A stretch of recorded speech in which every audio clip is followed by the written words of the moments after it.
Hello friends, कैसे हैं आप सब लोग। हमें उम्मीद है कि आप सभी लोग अच्छे होंगे और आपकी पढ़ाई जो अच्छे से चल रही होगी।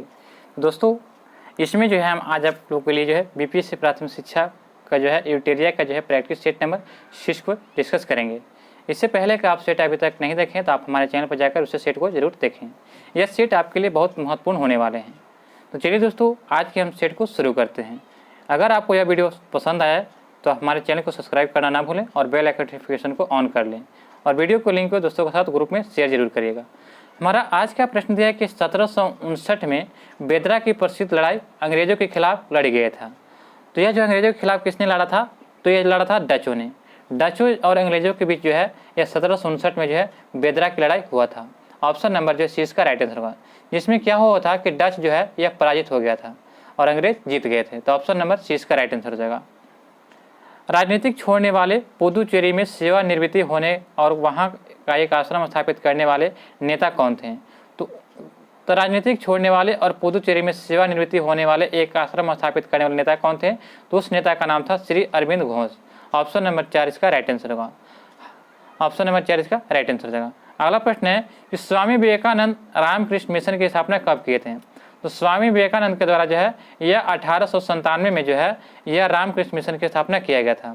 स्वामी विवेकानंद के द्वारा जो है 1897 में जो है रामकृष्ण मिशन की स्थापना किया गया था और उन्होंने जो है 1893 में शिकागो में आयोजित धर्म संसद में भाग लिया था और इस सम्मेलन में जहां उन्होंने विश्व को हिंदू धर्म संस्कृति से परिचित भी कराया था। तो ऑप्शन नंबर 20 का राइट आंसर होगा स्वामी विवेकानंद। सबसे पहले भागवत गीता का अंग्रेजी में अनुवाद किसने किया था। तो भागवत गीता का अंग्रेजी में अनुवाद जो है ये चार्ल्स विकिल्सन के द्वारा जो है ये 1785 में किया गया था। चार्ल्स विकिल्सन के द्वारा ये 1785 में जो है भागवत गीता का जो है अंग्रेजी में अनुवाद किया गया था। ऑप्शन नंबर जो है सी, ऑप्शन नंबर 20 का राइट आंसर होगा चार्ल्स विकिल्सन। लॉर्ड वेलेजरी की सहायक संधि को सर्वप्रथम किस शासक ने स्वीकार किया था। तो लॉर्ड वेलेजरी का सहायक संधि जो सबसे पहले स्वीकार करने वाला कौन था, तो यह लॉर्ड वेलेजरी ने 1798 ईस्वी में और 1800 ईस्वी में हैदराबाद के निजाम के साथ पहला सहायक गठबंधन बनाया गया था। तो 1800 में जो है 1798 में सहायक संधि लाया गया था और 1800 ईस्वी में जो है सबसे पहले जो हैदराबाद के निजाम ने जो है सहायक संधि स्वीकार किया था। ऑप्शन नंबर ए इसका राइट आंसर हो जाएगा। निम्नलिखित में से किसने 1857 की क्रांति सभ्यता और बर्बरता का संघर्ष कहा था। तो सभ्यता और बर्बरता का संबंध किसने कहा था, तो यह कहा था ऑप्शन नंबर ए इसका राइट आंसर होगा टी.आर. होम्स ने। टी.आर. होम्स ने कहा था कि ये जो 1857 का विद्रोह जो है यह सभ्यता और बर्बरता का संघर्ष था। ऑप्शन नंबर ए इसका राइट आंसर हो जाएगा। जबकि जो है टेलर ने जो है हिंदू मुस्लिम षड्यंत्र कहा था। टेलर ने क्या था, हिंदू मुस्लिम षड्यंत्र। और रिच ने जो है ईसाइयों के विरुद्ध धर्म युद्ध कहा था, ये याद रखिएगा। टेलर और आउटरम जो हिंदू मुस्लिम षड्यंत्र कहा था और जबकि टी होम्स ने जो है यह क्या कहा था कि यह जो है ईसाइयों के विरुद्ध धर्म युद्ध था। तो ऑप्शन नंबर ए इसका राइट आंसर होगा टी.आर. होम्स ने जो है यह सभ्यता और बर्बरता का संघर्ष कहा था। किस वर्ष कांग्रेस द्वारा मौलिक अधिकार और राष्ट्रीय आर्थिक प्रगति पर संकल्प लिया गया था। तो यह आपका लिया गया था 1931 में। 1931 में जो है यह मौलिक अधिकारों और राष्ट्रीय आर्थिक प्रगति पर संकल्प लिया गया था 1931 में। ऑप्शन नंबर जो है 4 इसका राइट आंसर हो जाएगा। किस अधिवेशन में कांग्रेस को अपने पहली महिला अध्यक्ष मिली थी। तो पहली महिला अध्यक्ष जो है कांग्रेस के अधिवेशन मिला था, तो आपका इसका राइट आंसर होगा 32वां। ऑप्शन नंबर जो है ए इसका राइट आंसर होगा। 32वां जो है कांग्रेस का अधिवेशन जब 1917 में हुआ था, तो उस समय जो है एनी बेसेंट जो है प्रथम महिला थी। और जो 3 महिला थी, ये आपको याद करा दूं कि इसमें सभी में +8 जोड़ते जाना। तो 8 जोड़ेंगे तो कितना आ जाएगा, तो 1925 आ जाएगा। उसके बाद फिर 8 जोड़ेंगे तो कितना आ जाएगा, तो 1933 आ जाएगा। यानी कि 1917 में जो थी ये महिला थी प्रथम, जो एनी बेसेंट थी, जो भारतीय नहीं थी, ये आयरलैंड की महिला थी। अगर भारतीय कहेगा तो 1925 में कौन थी, तो सरोजिनी नायडू थी। 1925 में कांग्रेस के अध्यक्ष सरोजिनी नायडू ने जो है यह प्रथम भारतीय महिला थी। और 1933 में जो है अंतिम भारतीय महिला जो नलिनी सेन थी। ये 3 भारतीय महिला जो कांग्रेस के अध्यक्ष किया था। तो याद रखिएगा 17, 25 और 33 सभी में क्या करना है, बुलाने से याद रखिएगा कि 8 जोड़ देना है, ये याद रखिएगा। अगला प्रश्न है कि निम्न में समाचार पत्रों और उनके संपादक का नाम दिया गया है। तो बताना है कि उनके समाचार पत्र और संपादक का नाम दिया गया, तो इसमें सही बताना है। तो इसका हो जाएगा स्वदेश मित्रण जी सुब्रमण्यम अय्यर, बिल्कुल सही है। और जो सुधारक और अमृत बाजार पत्रिका ये मोतीलाल घोष का है, तो ये भी सही है। जबकि जो है अमृत सुधारक ये गलत है, वॉइस ऑफ इंडिया ये भी गलत है। तो सुधारक के क्या हो जाएंगे, तो सुधारक के हो जाएंगे गोपाल कृष्ण गोखले हो जाएंगे। गोपाल कृष्ण गोखले जो है ये सुधारक हो जाएंगे वॉइस ऑफ इंडिया। तो वॉइस ऑफ इंडिया के हो जाएंगे ये दादा भाई नौरोजी हो जाएंगे, ये याद रखिएगा, वॉइस ऑफ इंडिया के दादा भाई नौरोजी। तो दोस्तों ये फैक्ट्स है, याद रखिएगा। अगला प्रश्न हमारा दिया गया है, तो ऑप्शन में इसका राइट आंसर क्या हो जाएगा, 1 और 2 सही था, तो यानी कि ये इसका राइट आंसर हो जाएगा। अंतर्राष्ट्रीय कला महोत्सव का आयोजन कहाँ किया गया था, तो अंतर्राष्ट्रीय कला महोत्सव का आयोजन जो है यह राजधानी दिल्ली में किया गया था। ऑप्शन नंबर इसका राइट आंसर हो जाएगा। भारतीय विश्वविद्यालय अधिनियम किसने शासनकाल में पारित किया हुआ था, तो भारतीय विश्वविद्यालय अधिनियम किसके शासनकाल में पारित हुआ था, तो यह पारित किया गया था लॉर्ड कर्जन के शासनकाल में। ऑप्शन नंबर इसका राइट आंसर हो जाएगा।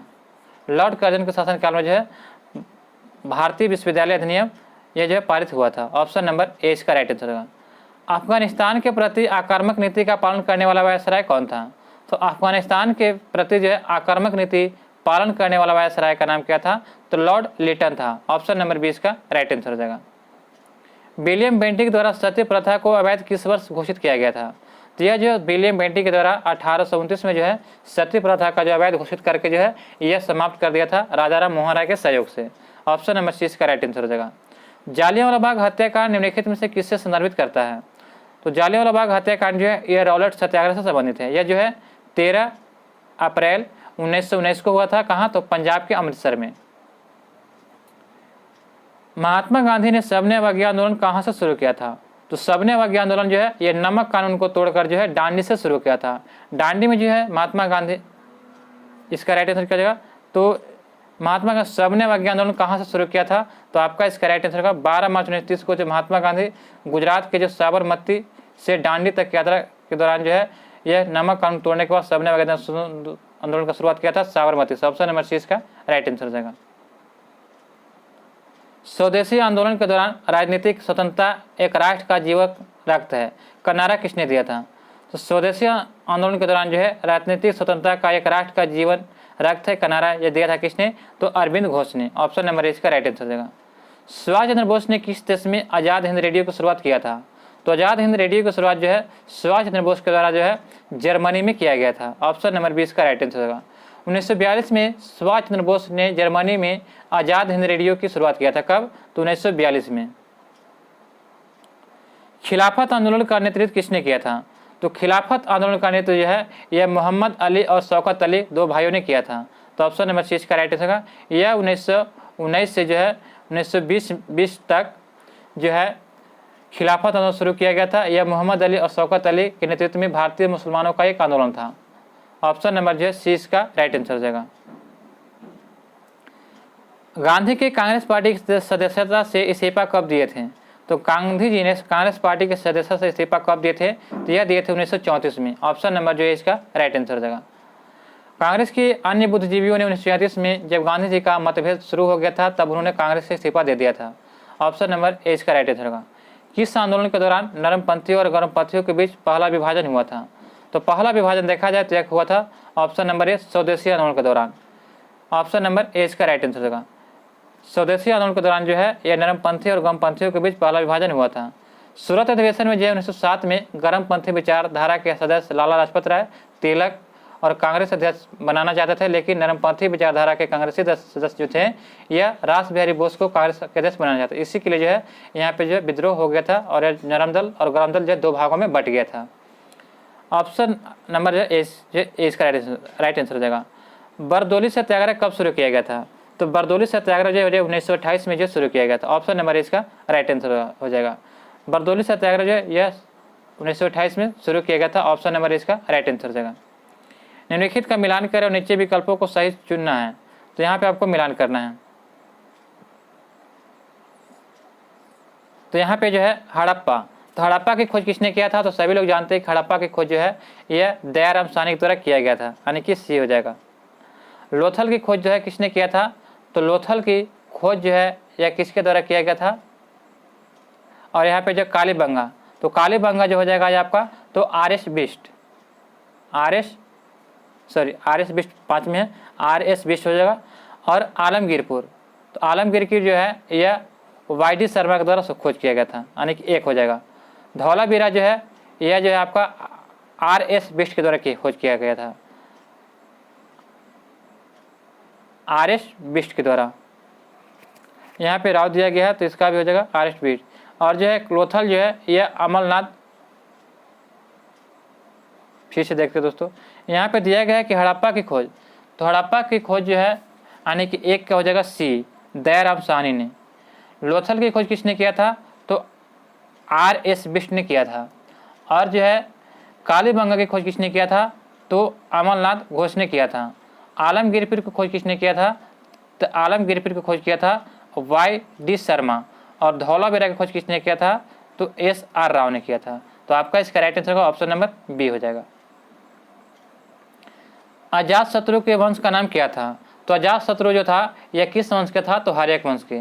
यह जो है इसी वंश को जो है पितृ हंता वंश कहा जाता है, यानी कि पिता को हत्या करके जो शासक बना था। अगला प्रश्न है कि मौर्य काल के दौरान संस्था और संचारी थे, तो मौर्य काल के दौरान संस्था और संचारी क्या थे, तो ये जो थे आपका जासूस थे। ऑप्शन नंबर 20 का राइट आंसर हो जाएगा। गुप्त काल के दौरान सुदर्शन झील की मरम्मत किसने किया था, तो सुदर्शन झील की मरम्मत जो है यह स्कंद गुप्त के जो है गवर्नर पर्णदत्त के द्वारा किया गया था। ऑप्शन नंबर A इसका राइट आंसर हो जाएगा, पर्णदत्त। महान रचनात्मक लेखक अश्वघोष ने निम्नलिखित में से किस शासक का संरक्षण प्राप्त किया था, तो महान रचनात्मक लेखक अश्वघोष ने निम्नलिखित में से किस शासक का संरक्षण प्राप्त किया था, तो यह किया था कनिष्क का। ऑप्शन नंबर A इसका राइट आंसर होगा। सर्जरी का जनक किससे कहा जाता है, तो सर्जरी का जनक जो है यह सुश्रुत को कहा जाता है। ऑप्शन नंबर A इसका राइट आंसर हो जाएगा। सुश्रुत जो है यह प्राचीन काल के एक महान चिकित्सक थे। मनु स्मृति मुख्य रूप से संबंधित है किससे, तो मनु स्मृति जो है यह आपका सामाजिक व्यवस्था से संबंधित है। ऑप्शन नंबर 20 का राइट आंसर हो जाएगा। जैन ग्रंथ परिशिष्ट परवान की रचना किसके द्वारा किया गया था, तो यह जो है जैन ग्रंथ जो है परिशिष्ट परवान की रचना जो है यह किया गया था हेमचंद्र के द्वारा, हेमचंद्र। ऑप्शन नंबर C इसका राइट आंसर हो जाएगा। प्राचीन भारत के संदर्भ में वाग्भट द्वारा लिखित अष्टांग संग्रह का संबंध किससे है, तो यह आपका हो जाएगा ऑप्शन नंबर B हो जाएगा, चिकित्सा से। प्राचीन भारत के संदर्भ में वाग्भट द्वारा लिखित अष्टांग संग्रह जो है यह चिकित्सा से संबंधित है। ऑप्शन नंबर 20 का राइट आंसर हो जाएगा। 31 प्रश्न हमारा दिया गया है कि दिल्ली सल्तनत में एकता प्रणाली की शुरुआत किसने किया था, तो इससे इल्तुतमिश याद रखिएगा। तो इल्तुतमिश ने एकता प्रणाली की शुरुआत किया था। इल्तुतमिश जो है यह गुलाम वंश का शासक था। किस मुगल बादशाह ने इजारा प्रणाली की शुरुआत किया था, तो इजारा प्रणाली की शुरुआत जो है यह जहादर शाह द्वारा किया गया था। ऑप्शन नंबर जो है 4 इसका राइट आंसर है, जहादर शाह। निम्नलिखित में से किसने पुष्टि मार्ग के दर्शन को प्रतिपादित किया था, तो पुष्टि मार्ग के दर्शन का प्रतिपादन जो है किसने किया था, तो यह किया था वल्लभाचार्य के द्वारा। ऑप्शन नंबर C इसका राइट आंसर हो जाएगा। वैष्णववाद के कृष्ण भक्ति पंथ के एक महान संत जिन्होंने पुष्टि मार्ग के दर्शन के प्रतिपादन किया था, तो वल्लभाचार्य हो जाएंगे। ऑप्शन नंबर जो है C इसका राइट आंसर हो जाएगा। अंतर्राष्ट्रीय परमाणु ऊर्जा अभिकरण IAEA का मुख्यालय कहाँ है, तो इसका मुख्यालय जो है ऑस्ट्रिया में है। ऑप्शन नंबर 20 का राइट आंसर हो जाएगा। अंतर्राष्ट्रीय परमाणु ऊर्जा अधिकरण का मुख्यालय जो है ऑस्ट्रिया की राजधानी वियना में है, जिसकी स्थापना देखा जाए तो यह जो है 29 जुलाई 1957 को किया गया था। ऑप्शन नंबर जो है 20 का राइट आंसर हो जाएगा। सूची 1 और सूची 2 को यहाँ पे सम्मिलित करना है, तो सूची 1 सूची 2 को सम्मिलित करना है। तो जापान, तो यहाँ पे राष्ट्रीय पशु का जापान का आपका हो जाएगा तो 4 आइविस। कनाडा के क्या हो जाएगा, तो 2 हो जाएगा गजा इंगल। भारत का क्या होगा, तो यह जगह बाघ हो जाएगा। भारत का क्या होगा, बाघ। ऑस्ट्रेलिया के कंगारू। तो आपका इसका राइट आंसर हो जाएगा तो 4 2 3 1। ऑप्शन नंबर जो है 4 2 3 1 C हो जाएगा। नेक्स्ट पॉइंट है कि रूस एवं फिनलैंड की अंतर्राष्ट्रीय सीमा रेखा को क्या कहते हैं, तो रूस और फिनलैंड के अंतर्राष्ट्रीय सीमा रेखा को जो है मेन रहीम रेखा कहा जाता है। ऑप्शन नंबर C इसका राइट आंसर हो जाएगा। रूस और फिनलैंड की अंतर्राष्ट्रीय सीमा मेन रहीम रेखा है, जबकि जर्मनी तथा फ्रांस की अंतर्राष्ट्रीय सीमा को जो है मैग्नेट रेखा कहते हैं। और जो है जर्मनी और फ्रांस के बीच की रेखा को जो है मैग्नेट रेखा कहते हैं, याद रखिएगा। जबकि यहाँ पे जर्मनी तथा पोलैंड की अंतर्राष्ट्रीय सीमा को हिंडनबर्ग रेखा कहा जाता है। तो आपका इसका राइट आंसर किया जाएगा C हो जाएगा। भारतीय स्टॉक बाजार का विनिमय किसके द्वारा किया जाता है, तो भारतीय स्टॉक बाजार का विनिमय जो है यह सेबी के द्वारा किया जाता है। ऑप्शन नंबर C इसका राइट आंसर हो जाएगा। सेबी के द्वारा किया जाता है। सेबी की स्थापना देखा जाए तो यह 12 अप्रैल 1992 को किया गया था। और इसका मुख्यालय कहाँ है, तो मुंबई में सेबी का है। भारत में अंतरिक्ष कार्यक्रम की शुरुआत किस वर्ष किया गया था? तो भारत में अंतरिक्ष कार्यक्रम की शुरुआत जो है कब किया गया था? तो ये आपका राइट आंसर होगा ऑप्शन नंबर बी, 1962 में शुरू किया गया था। भारत में अंतरिक्ष कार्यक्रम की शुरुआत 1962 में किया गया था और इस कार्यक्रम के तहत जो है 1969 में जो है भारतीय अंतरिक्ष अनुसंधान यानी इसरो का गठन किया गया था। तो याद रखिएगा 1962 में शुरू किया गया था। अगला प्रश्न दिया गया है, निम्नलिखित में से जीवन प्रक्रियाओं का कौन सा युग्म पेड़ पौधे और जीव जंतुओं दोनों में से मिलता है? तो आपका इसका राइट आंसर क्या जाएगा? ऑप्शन नंबर 4, वृद्धि और प्रजनन से। पढ़ने का प्रारंभ करना चाहिए, तो पढ़ने का प्रारंभ किससे करना चाहिए? तो अर्थपूर्ण सामग्री से। ऑप्शन नंबर 4 इसका राइट आंसर होगा। पढ़ने का प्रारंभ जो है अर्थपूर्ण सामग्री से होना चाहिए। परिपक्व विद्यार्थी होते हैं, तो परिपक्व विद्यार्थी कौन होते हैं? तो वैसे विद्यार्थी जो अपने अध्ययन में कभी कभी भावनाओं की सहायता लेते हैं, उसी को जो है परिपक्व विद्यार्थी कहा जाता है। ऑप्शन नंबर सी इसका राइट आंसर हो जाएगा। बिहार राज्य के लोगों के लिए मधुमक्खी पालन शुरू करने की सबसे अच्छी अवधि कौन सी होती है? तो बिहार राज्य में जो है मधुमक्खी पालन के लिए सबसे अच्छी अवधि जो है यह अक्टूबर से दिसंबर होता है। ऑप्शन नंबर 4 इसका राइट आंसर हो जाएगा। 17वां प्रवासी भारतीय दिवस का आयोजन किस शहर में किया गया? तो 17वां प्रवासी भारतीय दिवस का जो आयोजन जो है यह मध्य प्रदेश के इंदौर में किया गया था। ऑप्शन नंबर जो है 4 इसका राइट आंसर होगा। 17वां प्रवासी भारतीय दिवस जो है यह 2023 का आयोजन इंदौर में मध्य प्रदेश में किया गया है।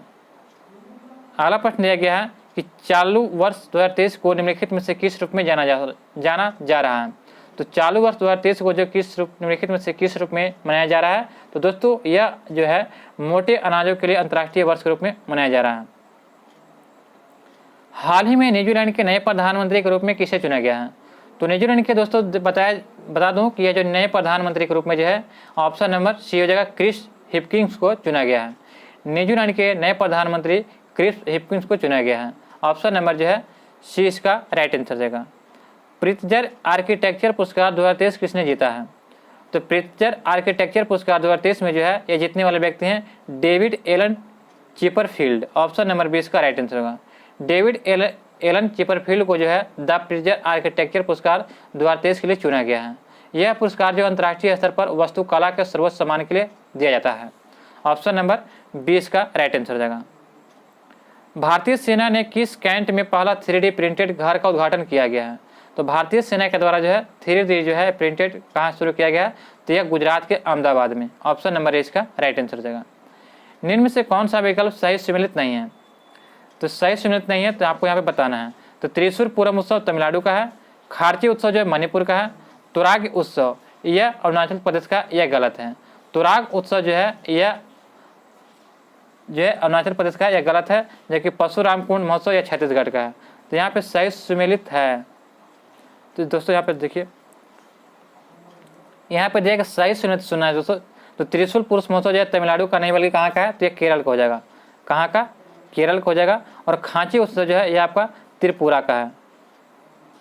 और तिरैया उत्सव जो है यह अरुणाचल प्रदेश सही है। तो ऑप्शन नंबर सी इसका राइट आंसर होगा। जबकि परशुराम कुंड महोत्सव जो है यह आपका जो है यह भी अरुणाचल प्रदेश का हो जाएगा। ये भी कहाँ का होगा? अरुणाचल प्रदेश का हो जाएगा। तो ऑप्शन नंबर सी इसका राइट आंसर, यह सुमेलित है। भारत सरकार ने काला बाजार की पूरी तरह से समाप्त करने का लक्ष्य कब तक रखा है? तो भारत जो है काला बाजारी जो हो रहा है इससे जो है पूर्णतः समाप्त करने का लक्ष्य 2023 रखा है। ऑप्शन नंबर इसका राइट आंसर होगा।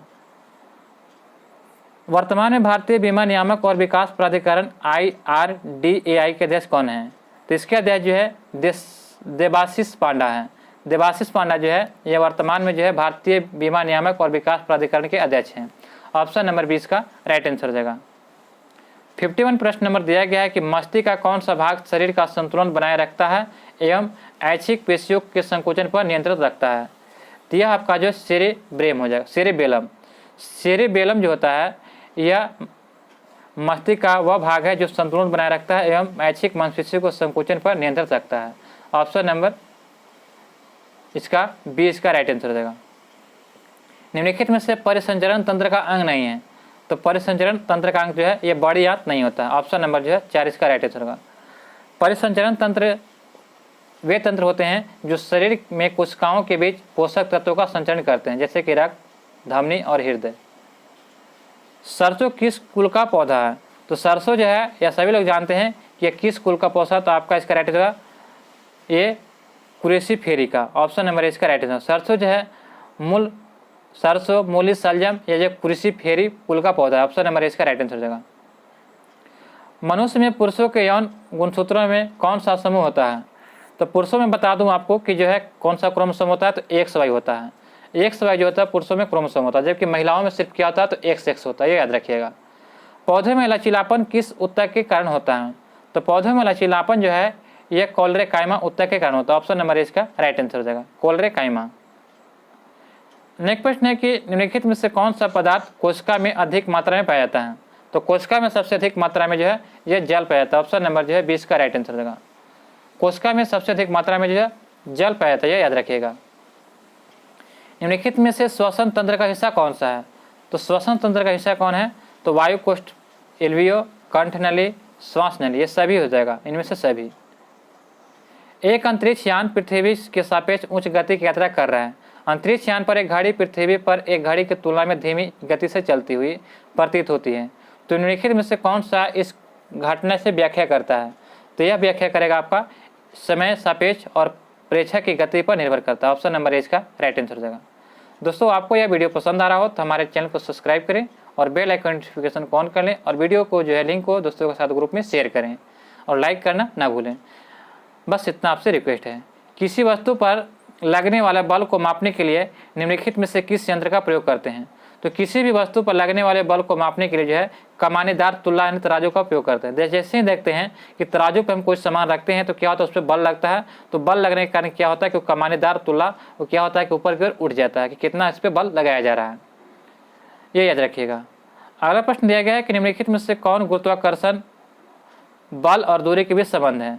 तो गुरुत्वाकर्षण बल और दूरी के बीच संबंध है, तो आपका इसका राइट आंसर हो जाएगा दूरी के वर्ग के साथ गुरुत्वाकर्षण बल जो होता है यह व्युत्क्रमानुपाती बढ़ता है।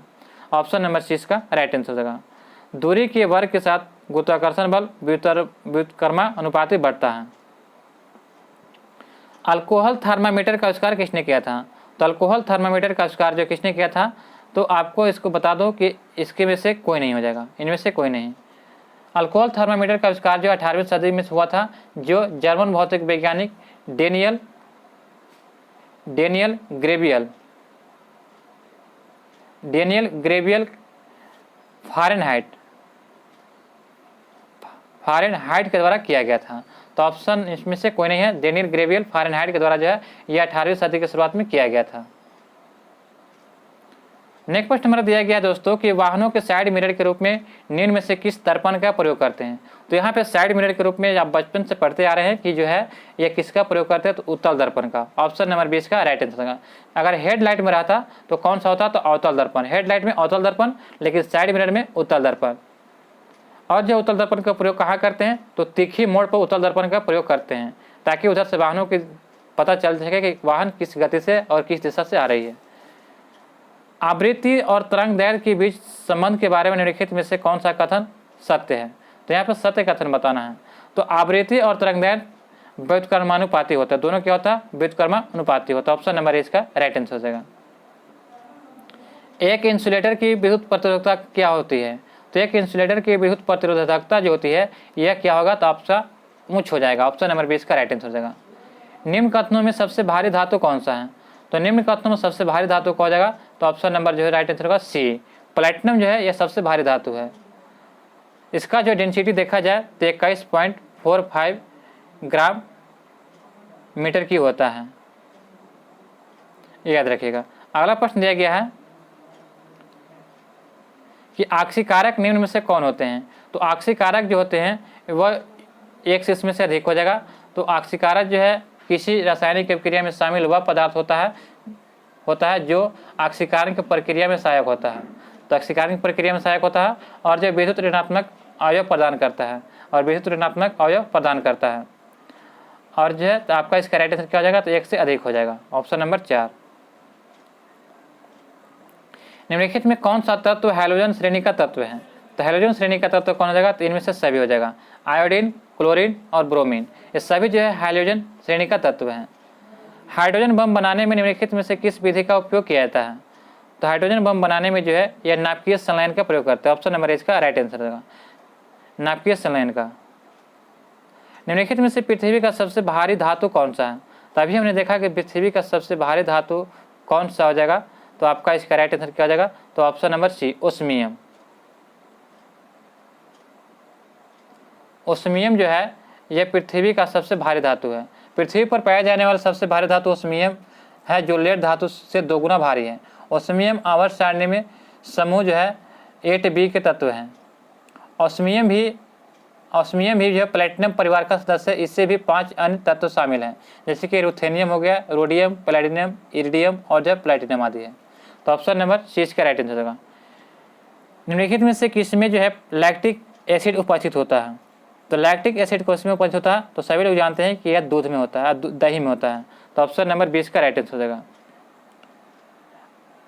लैक्टिक एसिड जो दही में होता है, और एसिटिक एसिड सिरका में, फॉर्मिक एसिड चीकी के डंक में, और जो है साइट्रिक जो होता है नींबू में, और जेलिक एसिड जो टमाटर या पालक में होता है, और स्कारबिक एसिड जो है यह आंवले में खट्टे फल में होता है, और टार्टरिक जो है अंगूर में होता है। तो यहाँ पर दिया गया दोस्तों कि लैक्टिक एसिड तो किस में होता है, तो आपका यहाँ पे राइट आंसर होना चाहिए था दूध होना चाहिए।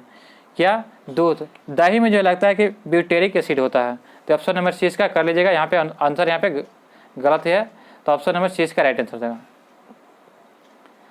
रसायन विज्ञान का जनक किससे कहा जाता है, तो रसायन विज्ञान का जनक जो है ये जानते हैं कि सभी लोग कि यह लेबोजियर का कहा जाता है। ऑप्शन नंबर 20 का राइट आंसर हो जाएगा। लेबोजियर को जो है रसायन विज्ञान का जनक कहा जाता है, और अस्तु को जो है जीव विज्ञान का जनक कहा जाता है, ये याद रखिएगा। जबकि जॉन डाल्टन जो है परमाणुवाद का जनक है। अगला प्रश्न दिया गया है कि निम्न में से किसमें ऑक्सीजन अनुपस्थित होती है, तो अनुपस्थित होती है तो यह हो जाएगा आपका केरोसिन में। ऑप्शन नंबर सी इसका राइट आंसर हो जाएगा।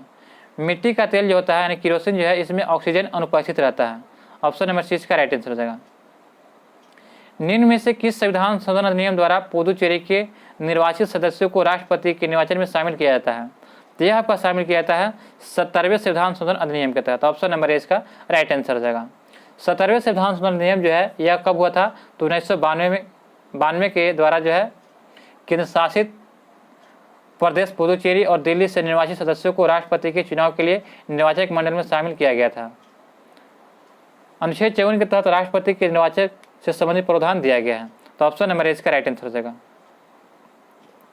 नेक्स्ट प्रश्न है कि निम्नलिखित में से किस मामले में सर्वोच्च न्यायालय ने यह निर्णय दिया कि संसद अनुच्छेद 368 के अधीन मौलिक अधिकारों को संशोधन कर सकती है, परंतु संविधान के आधारभूत ढांचे में परिवर्तन नहीं कर सकती है।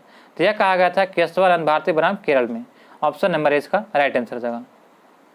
पंचायती राज किस सूची के विषय है, तो पंचायती राज जो है यह किस सूची का विषय है, तो आपका इसका राइट आंसर क्या हो जाएगा, तो ऑप्शन नंबर इसका राइट आंसर हो जाएगा, तो ए हो जाएगा। यह जो पंचायती राज सूची के विषय है। बिहार से लोकसभा की अनुसूचित जाति हेतु आरक्षित सीटें कितना है, तो इसमें जो है बिहार लोकसभा में अनुसूचित जाति के लिए आरक्षित सीटें 6 हैं। ऑप्शन नंबर 20 का राइट आंसर हो जाएगा। सभी बालकों को 14 वर्ष की आयु पूरी करने तक निःशुल्क और अनिवार्य शिक्षा देना सरकार का दायित्व होगा, नीति निर्देशक तत्व के तहत संविधान के किस अनुच्छेद में वर्णन किया गया है, तो यह आपका वर्णन किया गया ऑप्शन नंबर ए अनुच्छेद 45 में। अनुच्छेद 45 में यह उल्लेख किया गया है कि बालकों को 6 वर्षीय आयु से 14 वर्षीय आयु तक पूरी करने तक निःशुल्क और अनिवार्य शिक्षा देना सरकार का दायित्व होता है। ऑप्शन नंबर ए इसका राइट आंसर हो जाएगा। भारतीय संविधान का कौन सा अनुच्छेद नई अखिल भारतीय सेवा का स्थापना का प्रावधान करता है, तो यह जो है अनुच्छेद 312 जो है यह भारतीय संविधान का अनुच्छेद 312 नई अखिल भारतीय सेवा की स्थापना का प्रावधान करता है। ऑप्शन नंबर सी इसका राइट आंसर होगा। संसद में पहला लोकपाल विधेयक कब रखा गया था, तो संसद में पहला लोकपाल विधेयक जो है यह 1968 में रखा गया था। ऑप्शन नंबर 4 इसका राइट आंसर हो जाएगा। 1968 में जो है रखा गया था। डॉक्टर राजेंद्र प्रसाद को संविधान सभा का सभापति कब चुना गया था, तो यह जो है 11 दिसंबर 1946 को। ऑप्शन नंबर जो है 20 का राइट आंसर। 11 दिसंबर 1946 को जो है डॉक्टर राजेंद्र प्रसाद को संविधान सभा का जो सभापति यानी कि अध्यक्ष चुना गया था। ऑप्शन नंबर 20 का राइट आंसर होगा। जबकि अगर 9 दिसंबर 1946 को जो है सच्चिदानंद सिन्हा को जो है अस्थायी अध्यक्ष के रूप में चुना गया था, जबकि अस्थायी जो है 11 दिसंबर 1946 को जो है डॉक्टर राजेंद्र प्रसाद को चुना गया था। अगला प्रश्न दिया गया है कि किस संविधान संशोधन द्वारा संपत्ति के अधिकार को मौलिक अधिकार की सूची में हटा दिया गया है, तो यह जो 44वां संविधान संशोधन 1978 के तहत जो है यह संपत्ति के अधिकार को हटा करके जो है यह संपत्ति के अधिकार को मौलिक अधिकार से सूची हटा दिया गया है। ऑप्शन नंबर जो है 20 का राइट आंसर हो जाएगा। किस वर्ष में राज्य प्रमुख के पदनाम का नाम बदलकर राज्यपाल गवर्नर कर दिया गया है। तो राज्य प्रमुख के पदनाम का नाम बदलकर जो है राज्यपाल कब कर दिया गया था? तो 1956 में। ऑप्शन नंबर 4 इसका राइट आंसर हो जाएगा। भारतीय संसद के दोनों सदनों की संयुक्त बैठक किस संबंध में होती है? तो भारतीय संसद के दोनों सदनों की संयुक्त बैठक जो है ये किस संबंध में होती है? तो आपका इसका राइट आंसर होगा ऑप्शन नंबर सी, साधारण विधेयक के तहत। संविधान के अनुच्छेद 108 के अनुसार जो है दोनों सदनों का संयुक्त अधिवेशन तब आयोजित किया जाता है जब किसी साधारण विधि निर्माण विधेयक पर विचार करने और उसे पारित करने में दोनों सदनों का मतभेद हो। तो ऑप्शन नंबर सी इसका राइट आंसर होगा साधारण विधेयक। केंद्र राज्य संबंधों के अध्ययन के लिए सरकारी आयोग का गठन किस वर्ष किया गया था? तो केंद्र राज्य संबंधों के अध्ययन के लिए सरकारी आयोग का गठन जो है यह किया गया था 1983 में। ऑप्शन नंबर जो है सी इसका राइट आंसर 1983 में। अगला पढ़ने के 2003 में कौन सी भाषा 8वीं अनुसूची में जोड़ी गई थी? तो 2003 में जो है 8वीं अनुसूची में जो है संथाली भाषा को जोड़ा गया था। ऑप्शन नंबर इसका राइट आंसर हो जाएगा। 52वां संविधान संशोधन जो है 2003 में जो है बोडो, डोंगरी, मैथिली तथा संथाली भाषा को जोड़ा गया था 8वीं अनुसूची में, इसमें हो जाएगा संथाली। ऑप्शन नंबर इसका राइट आंसर हो जाएगा। किस पंचवर्षीय योजना के अंतर्गत राउरकेला इस्पात संयंत्र स्थापित किया गया था? तो राउरकेला इस्पात संयंत्र जो है यह दूसरी पंचवर्षीय योजना 1956 से 61 के बीच दूसरी पंचवर्षीय योजना में जो राउरकेला इस्पात संयंत्र का स्थापना किया गया था। ऑप्शन नंबर जो है ये इसका राइट आंसर हो जाएगा। बताइएगा दोस्तों कि राउरकेला जो है इस्पात संयंत्र जो है किस राज्य में स्थापित है? आप लोग कमेंट में जरूर बताइएगा। अगला प्रश्न है कि राष्ट्रीय आय में कृषि का योगदान क्या होता है? तो राष्ट्रीय आय में जो कृषि का योगदान जो है यह घट रहा है। ऑप्शन नंबर जो है ये इसका राइट आंसर हो जाएगा। आर्थिक सर्वेक्षण के अनुसार 2023-24 में अनुमानित आर्थिक विकास दर क्या है? तो आर्थिक सर्वेक्षण के अनुसार 2023-24 में अनुमानित आर्थिक विकास दर क्या है? तो इसका आपका राइट आंसर हो जाएगा ऑप्शन नंबर सी 6.5%। 6.5% जो आर्थिक सर्वेक्षण के अनुसार 2023-24 में अनुमानित आर्थिक विकास दर है। स्वतंत्रता भारत का पहला केंद्रीय बजट निम्नलिखित में से किसने पेश किया था? तो स्वतंत्रता भारत का पहला जो है केंद्रीय बजट निम्नलिखित में से किसने पेश किया? तो यह पेश किया था R.K. शनमुखम सेठी ने। ऑप्शन नंबर इसका राइट आंसर हो जाएगा। R.K. शनमुखम सेठी ने जो है 26 नवंबर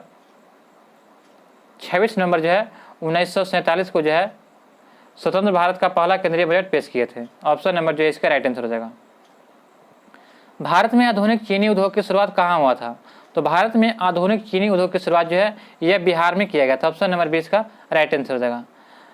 भारत में आधुनिक चीनी उद्योग की शुरुआत जो है 1840 में जो है बेतिया बिहार में प्रथम चीनी मिल की स्थापना किया गया था, ये याद रखिएगा। वर्तमान में बिहार में देखा जाए तो 28 चीनी मिल है। कितने? 28 चीनी मिल है, जिसमें जो है 9 चीनी मिल संचालित है, ये याद रखिएगा। अगला प्रश्न है कि रोहिला राष्ट्रीय उद्यान किस राज्य में दोस्तों? तो रोहिला राष्ट्रीय उद्यान जो है ये आपका हिमाचल प्रदेश में। ऑप्शन नंबर सी इसका राइट आंसर हो जाएगा। निम्नलिखित स्थानों में से कौन सा एक लौह अयस्क खनन क्षेत्र नहीं है? तो लौह अयस्क खनन क्षेत्र नहीं है तो मंजाल खंड जो है लौह अयस्क खनन क्षेत्र नहीं है। ऑप्शन नंबर इसका राइट आंसर हो जाएगा। लौह अयस्क खनन क्षेत्र बैलाडीला छत्तीसगढ़ में, अनंतपुर आंध्र प्रदेश में, मयूरभंज उड़ीसा में, जबकि मंजाल खंड जो है मध्य प्रदेश में तांबा के लिए। किसके लिए? तो तांबा के लिए है। अगला प्रश्न दिया गया दोस्तों, हमारा प्रश्न है कि निम्नलिखित नदियों में से कौन सा एक पंचनद में सम्मिलित नहीं है? तो पंचनद में जो है यह सिंधु नदी नहीं है। पंचनद में सिंधु नदी के बाएं किनारे पर 5 नदियां शामिल है। वे सिंधु नदी की सहायक नदियां भी हैं। इनका उद्गम हिमालय से होता है। वे पंच नदी में कौन कौन है? तो आपका रावी हो जाएगा, ब्यास हो जाएगा, रावी, ब्यास, सतलज हो जाएगा, और चिनाब हो जाएगा। रावी, ब्यास, सतलज, चिनाब और एक झेलम हो जाएगा। तो ये दोस्तों जो पंच नदियों में शामिल है, जबकि सिंधु शामिल नहीं है। अगला प्रश्न है कि प्रति चक्रवात की विशेषता होती है। तो प्रति चक्रवात की विशेषता क्या होती है? तो आपका इसका राइट हो जाएगा स्वस्थ आसमान। ऑप्शन नंबर 4 इसका राइट हो जाएगा। प्रति चक्रवात में विशेषता होती है कि स्वस्थ आसमान यानी साफ आसमान रहेगा। सुपर कंप्यूटर परम शक्ति कहाँ स्थापित किया गया था? तो सुपर कंप्यूटर परम शक्ति जो है यह IIT खड़गपुर में स्थापित किया गया था। परम शक्ति IIT खड़गपुर में, अगर परम कामरूप कहेगा तो IIT गुवाहाटी में, और परम अनंत जो है IIT गांधीनगर में, और परम गंगा IIT रुड़की में। तो ये याद रखिएगा दोस्तों। अगला प्रश्न हमारा दिया गया है कि पंबा सिंचाई परियोजना किस राज्य में स्थित है? तो पंबा सिंचाई परियोजना जो है यह केरल में है। ऑप्शन नंबर सी इसका राइट आंसर होगा। अगला प्रश्न है कि काराकोरम रेगिस्तान कहाँ स्थित है। तो दोस्तों आपको बता दूं कि काराकोरम जो है यह मेटा हुआ काराकोरम है। काराकोरम रेगिस्तान जो है यह तुर्कमेनिस्तान में है। ऑप्शन नंबर जो है ए इसका राइट आंसर होगा, तुर्कमेनिस्तान में। ऑप्शन नंबर जो है ए इसका राइट आंसर होगा। नेक्स्ट प्रश्न है कि म्यांमार के साथ कितने भारतीय राज्यों की सीमा लगती है। तो म्यांमार के साथ जो देखा जाए तो कुल 4 राज्यों की सीमा लगती है। कितने? तो कुल 4 हो जाएगा। कौन कौन? तो अरुणाचल प्रदेश हो जाएगा, अरुणाचल प्रदेश हो जाएगा, और उसके बाद मिजोरम, नागालैंड और मणिपुर। ये 4 राज्य जो है म्यांमार के साथ सबसे लंबी म्यांमार के साथ सीमा साझा करती है, लेकिन सबसे लंबी जो है अरुणाचल प्रदेश सीमा म्यांमार के साथ साझा करती है। नंदा देवी एवं नंगा पर्वत किस हिमालय के भाग है। तो नंदा देवी और नंगा पर्वत जो है यह हिमाद्री के भाग है। ऑप्शन नंबर 20 का राइट आंसर देगा। हिमाद्री को बृहत हिमालय के नाम से भी जाना जाता है। जो हिमालय में इसी श्रेणी की औसत ऊंचाई देखा जाए तो लगभग 6000 मीटर है। और कंचनजंगा, नंगा पर्वत, नंदा देवी आदि जो है यह इसी हिमालय के भाग है। दक्षिण अंडमान एवं लघु अंडमान को कौन जोड़ता है। तो दक्षिणी अंडमान और लघु अंडमान को जो है यह डंकन पास जोड़ता है। ऑप्शन नंबर 6 का राइट आंसर देगा। दक्षिण अंडमान एवं लघु अंडमान को जो है डंकन पास जोड़ती है, जबकि तमिलनाडु एवं श्रीलंका को पाक स्टेट जोड़ती है। और 10 डिग्री चैनल जो है यह लघु अंडमान तथा कार निकोबार के मध्य स्थित है। ये दोस्तों याद रखिएगा। दोस्तों यहाँ पे जो है आपका सेट नंबर जो है यहाँ पे समाप्त होता है। आशा करते हूँ कि आपको यह वीडियो पसंद पड़ा होगा। अभी तक हमारे चैनल पर नए हैं तो चैनल को सब्सक्राइब करना ना भूलें और बेल आइकन नोटिफिकेशन को ऑन कर लें। अगर आप इसके संबंधित PDF चाहते हैं तो आप हमारे टेलीग्राम चैनल पर ज्वाइन करें ऑनलाइन स्टडी एग्जाम पर, तो आपको यह PDF प्राप्त हो जाएगा। मिलते हैं दोस्तों नए वीडियो में नए प्रश्नों के साथ। तब तक के लिए जय हिंद, जय भारत।